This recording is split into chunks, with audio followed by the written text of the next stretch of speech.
Trump మరోసారి మాట మార్చారు. ఉక్రెయిన్కు తొమహక్ క్షిపణులు ఇస్తామని రష్యాని బెదిరించి అంతలోనే యూటర్న్ తీసుకున్నారు. తొమహక్ క్షిపణుల్ని ఇప్పుడు ఇవ్వడం కుదరదని చెప్పేశారు. ఇప్పుడున్న పరిస్థితుల్లో వాటి నిల్వను తగ్గించడం కుదరదన్నారు ట్రంప్. యుద్ధం ఆగాలి అంటూనే యుక్రెయిన్కి తొమహక్ ఇవ్వడం లేదని చెప్పేశారు.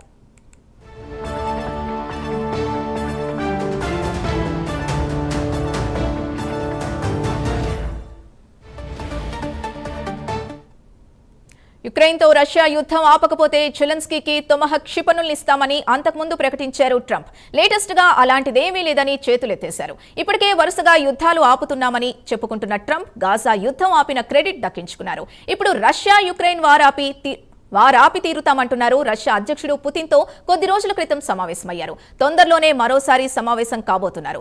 ఆలోపే రష్యాని బెదిరించేందుకు ప్రయత్నించారు. యుద్ధం ఆపకపోతే శక్తివంతమైన తొమహక్ క్షిపణుల్ని జెలెన్స్కీకి ఇవ్వాల్సి వస్తోందని బెదిరించారు. ఇలా అయినా పుతిన్ను దారికి తీసుకురావచ్చని భావించారు.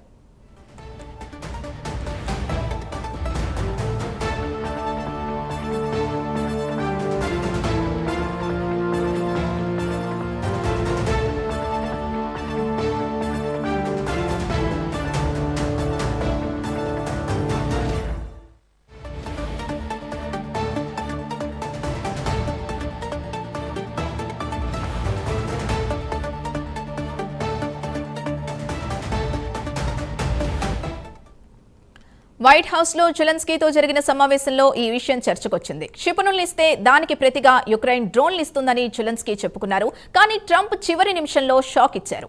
అయితే తొమహక్ క్షిపణుల్ని తమ దగ్గర ఉంటే పుతిన్ దారికొచ్చేలా చేయవచ్చని యుక్రెయిన్ అధ్యక్షుడు అంటున్నారు. హంగరీ సమావేశం తర్వాత క్షిపణుల గురించి ఆలోచిస్తానని ట్రంప్ చెప్పారని వైట్ హౌస్ అంటోంది.